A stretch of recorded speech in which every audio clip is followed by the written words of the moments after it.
10 tersangka kasus pengeroyokan di Karangploso berhasil ditangkap, 6 diantaranya masih tergolong anak di bawah umur. Malang, Kolo Cokro News. Tim redaksi melaporkan, Kepolisian Resor Malang menetapkan 10 orang sebagai tersangka dalam kasus pengeroyokan yang menewaskan seorang pemuda di Karangploso, Kabupaten Malang. Wakapolres Malang Komisaris Polisi Imam Mustoli mengungkapkan bahwa 4 tersangka adalah orang dewasa, sedangkan 6 lainnya masih berusia di bawah umur. Ada 4 orang dewasa dan 6 tersangka yang masih di bawah umur, saat konferensi pers di Mapolres Malang, pada Jumat tanggal 13 September tahun 2024. 4 tersangka dewasa yakni AR 19 tahun, AE 20 tahun, MA 19 tahun adalah warga Desa Ngenep, Karangploso, serta IC 25 tahun dari Kecamatan Bumiaji, Kota Batu. Sedangkan tersangka di bawah umur meliputi MAS 17 tahun, RAF 17 tahun, VM 16 tahun, PIA 15 Sun RH 15 tahun, dan RFP 17 tahun, yang semuanya juga berasal dari Desa Ngenep. Kasus pengeroyokan tersebut bermula dari kesalahpahaman terkait keanggotaan korban dalam Persaudaraan Setia Hati Terate PSHT, salah satu perguruan silat. Peristiwa tersebut terjadi pada 2 kesempatan, yakni pada Rabu 4 September, di lokasi latihan silat di Jalan Raya Sumbernyolo, Dusun Mojosari, Desa Ngenep, dan pada Jumat tanggal 6 September, di Dusun Kedawung, Desa Ngijo, Karangploso.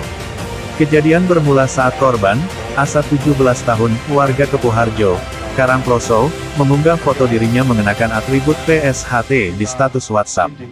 Unggahan ini memicu salah satu tersangka, Mas 16 anggota PSHT, untuk menanyakan keaslian keanggotaan Asa. Setelah dikonfirmasi, diketahui bahwa korban bukan anggota resmi PSHT. Akibatnya, korban diajak untuk mengikuti latihan di Desa Ngijo, yang berujung pada insiden kekerasan. Salah satu tersangka bahkan menggunakan batu paving untuk memukul kepala korban. Akibat kekerasan tersebut, korban mengalami sesak napas dan tidak sadarkan diri. Korban sempat mendapatkan perawatan di klinik kesehatan sebelum dirujuk ke IGD RS Prasetya Husada. Namun, setelah 6 hari dirawat, Asa meninggal dunia pada Kamis, tanggal 12 September tahun 2024 karena pendarahan otak dan kerusakan sel otak di bagian temporal kiri.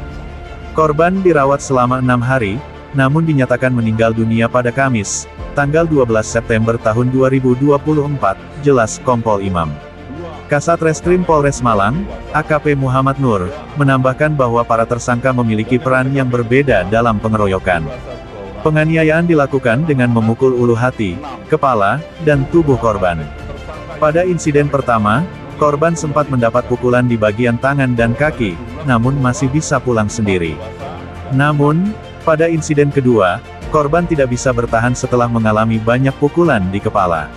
Berdasarkan hasil visum, korban meninggal akibat pendarahan otak yang disertai kerusakan sel otak dan memar pada paru-paru. Ada yang menendang, memukul pakai sandal, bahkan ada yang menggunakan batu, ungkap AKP Muhammad Nur. Atas perbuatannya, para tersangka dijerat pasal 80 ayat 3, Jo pasal 76C Undang-Undang Nomor 35 Tahun 2014 tentang Perlindungan Anak dan, atau pasal 170 ayat 2-3 KUHP dengan ancaman hukuman penjara maksimal 15 tahun.